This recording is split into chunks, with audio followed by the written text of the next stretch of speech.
Okay, so we have a couple more to go on number 3, where we're finding the half reactions, balancing them, figuring out the oxidizing agent, the reducing agent, figuring out if they're oxidation or reduction.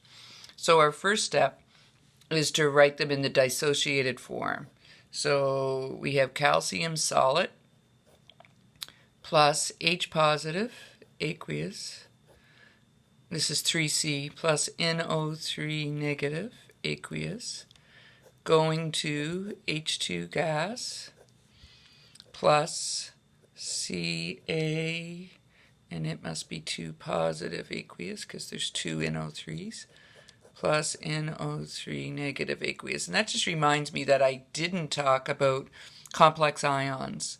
So these guys are polyatomic, maybe is what you call them now in chemistry. These guys don't break down, right? They're on your periodic table.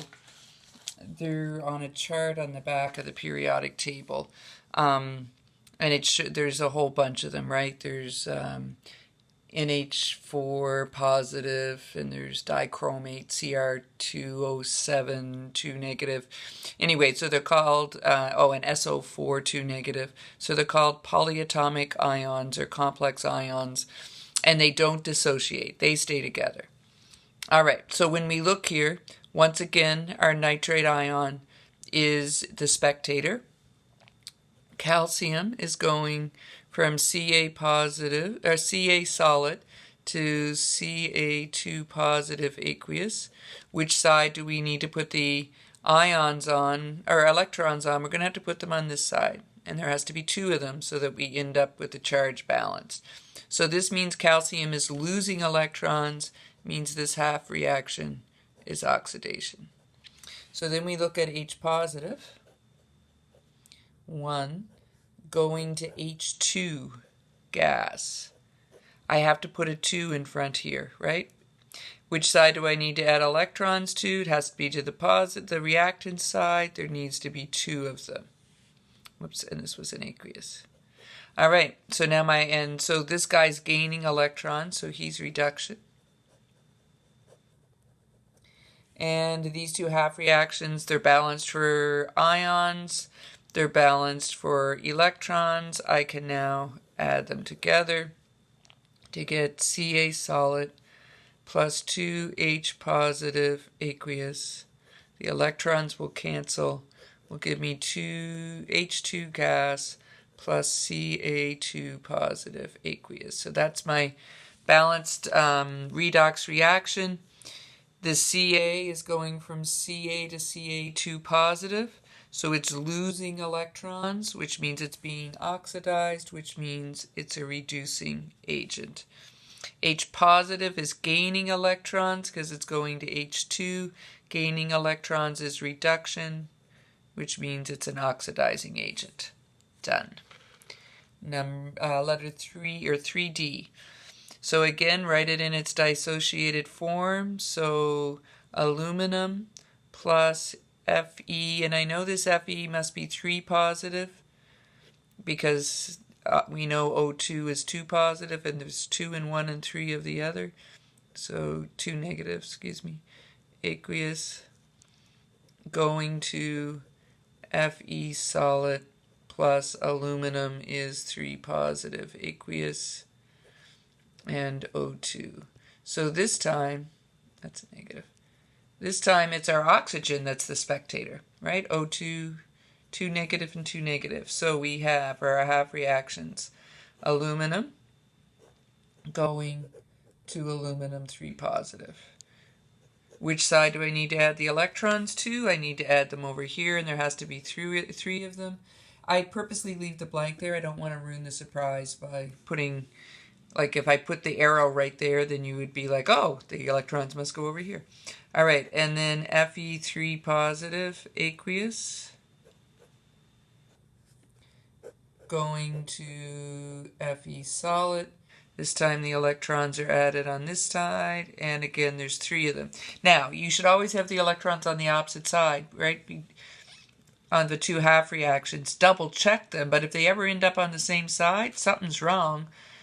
They can't both gain electrons or they can't both lose electrons, and when you go to add them together, they're not going to cancel out. So like make sure that it's just another little check for you. Aluminum is losing, so it's oxidation. Iron is gaining, it's reduction. Remember Leo the lion says grr. Add them together, so you'll have Al solid plus Fe3 positive aqueous going to Al3 positive plus Fe solid. Aluminum is going from solid to 3 positive. It's losing electrons. It's being oxidized. It must be the reducing agent.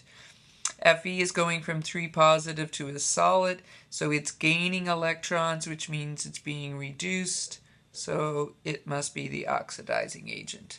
3 is done. And so is 4, actually, because 4 asked us to do the oxidation reduction in agents. Number 5 says, ionic compounds can react in double replacement reactions. Predict the balanced chemical equation for a reaction of aqueous solution of iron 3 chloride, so FeCl3 aqueous, and sodium hydroxide, NaOH aqueous. Okay, and it says it's double replacement, and if you remember, that just means they switch partners. So it'll become, and it was iron 3 chloride, so it'll become FeOH3 aqueous plus NaCl aqueous. Okay, so this is our reaction. So then it says, has a redox reaction taken place? Well, if we write it, dissociate it, this will be Fe3 positive aqueous. This will be Cl negative aqueous. This will be NO positive aqueous. And this will be OH negative aqueous. Going to Fe still 3 positive aqueous plus OH negative aqueous. Gotta run out of room. Na positive aqueous plus Cl negative aqueous. So take a look. Fe3 positive, Fe3 positive. Cl negative, Cl negative. Na positive, OH negative, OH negative. None of them have gained or lost electrons. This is not a redox reaction. It's a double replacement reaction, but no electrons are being transferred, right? So not all reactions are redox, okay? There are other types of reactions like this one where entities are exchanged, but there's no exchange of electrons. So in this unit, we're only looking specifically at the redox reactions, the ones that exchange electrons. Whereas in the rest of chemistry, you wouldn't have really looked at are they gaining or losing electrons, you would just be looking at the reactants. Okay, so I tossed this one in here just to show you that you can have a reaction that's not redox. That's not that where one of the entities is not being reduced and the other one not being oxidized, where there's no exchange of electrons. And how do you tell? You write them out in the dissociated states and you look to see if any of them have changed charge. If they haven't gained or lost electrons. Okay? Very good.